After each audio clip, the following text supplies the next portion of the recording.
Kanye from Freedom at the Crossroads, helping you look better, feel better without the pressure. Hello, it's a new day and it is an awesome time to get out into nature and just connect and flow. Yes, goddess, flow.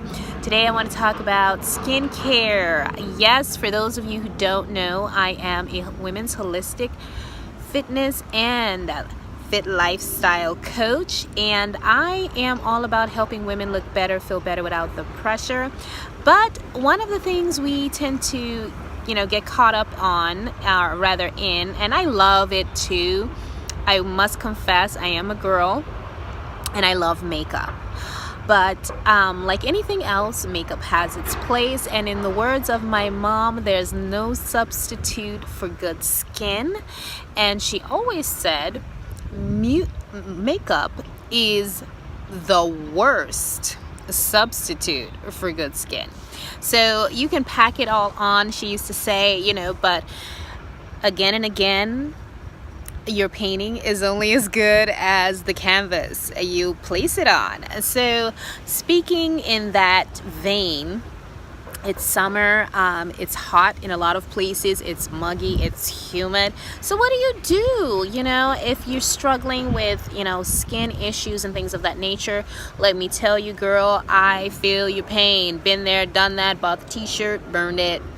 And I, have struggled with terribly sensitive skin when I was much younger, when I was a preteen and throughout my early years in high school and in college. Actually, I struggled with super sensitive skin, and it wasn't that I had acne prone skin or anything of that nature.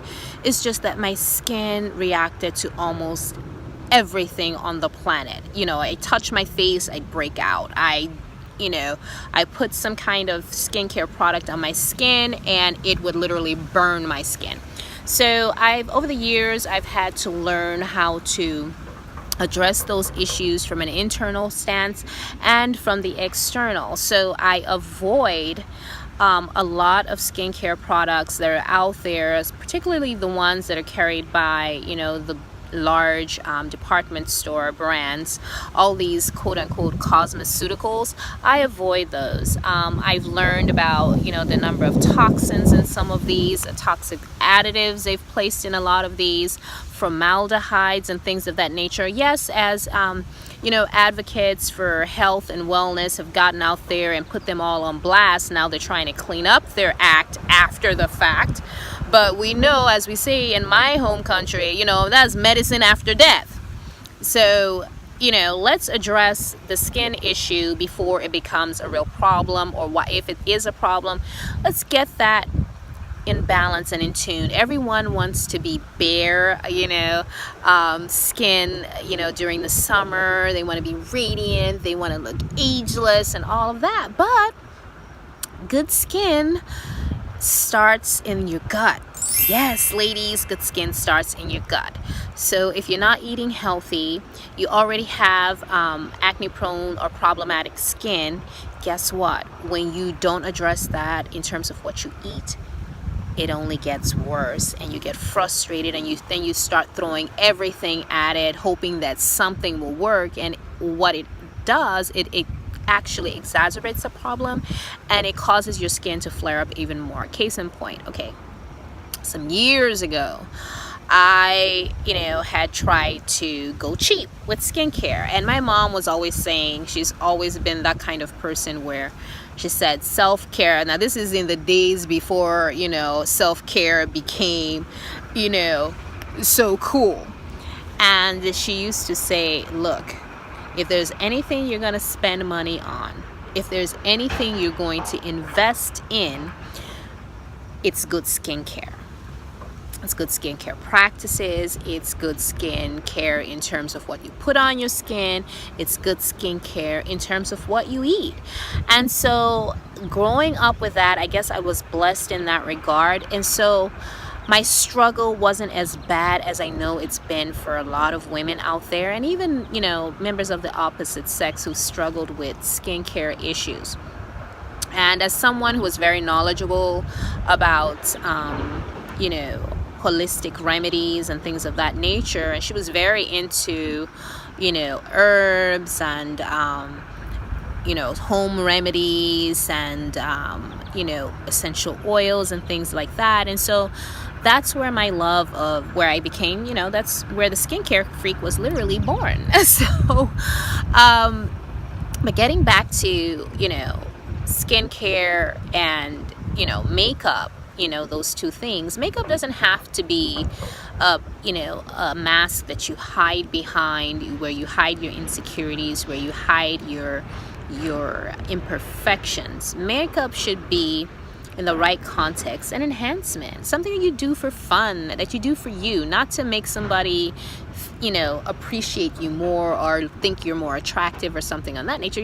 Makeup is something you do for you, should be something you do for you, and that's what I use it for. I like to play with it. I like the way it plays with the light and things of that nature. But again, makeup is not a substitute for good skin. Okay, so you say, how do you get good skin? Well, I said number one, it starts in the gut in terms of what you eat. So if you eat a lot of processed foods, they have a lot of additives in them. And it's not just unhealthy salts and preservatives and dyes and things of that nature, but a lot of these ingredients, they also have a tendency to affect your hormones as well. So they affect you on a chemical level. And if you're already out of alignment, your body is already out of alignment anyway. Think of the extra damage that is being done to you and the extra inflammation that's being created in your body, which shows up in your skin when you eat these processed foods. Now, when you detox your body from that, at first you will see some kind of, you will get an initial flare-up, but things begin to level out as your body detoxes and gets rid of all that crap that you've got in your system. So that's one thing, diet. 2, get rid of unhealthy skincare practices. So if you have a tendency to sleep in makeup, have your hands all over your face during the day, that promotes bacterial growth. You're actually putting bacteria on your skin. Everything you touch ends up on the palms of your hands, and when you're always on your face, that ends up on your skin. Your skin absorbs that. Whatever inflammatory processes are going on anyway, that exacerbates it too. So keep your hands off your face.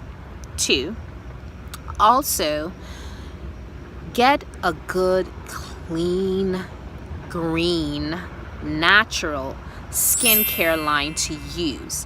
There's so many out there. My girl Angie with Whipped Green Girl could hook you up with, all the various lines of skincare that are all natural, anti-inflammatory, are plant-based, and essential oil-based. And a lot of these essential oils soothe the skin, like cedar Ageless. It's good for inflammatory processes. Rosemary, everybody knows tea tree oil, that's good for acne and the bacteria that help promotes acne and things of that nature. And so getting a good skincare line to use that's stable, that doesn't change their formula, because I could get on a whole nother rant about skincare lines that are constantly reformulating their skincare lines, which is problematic for me.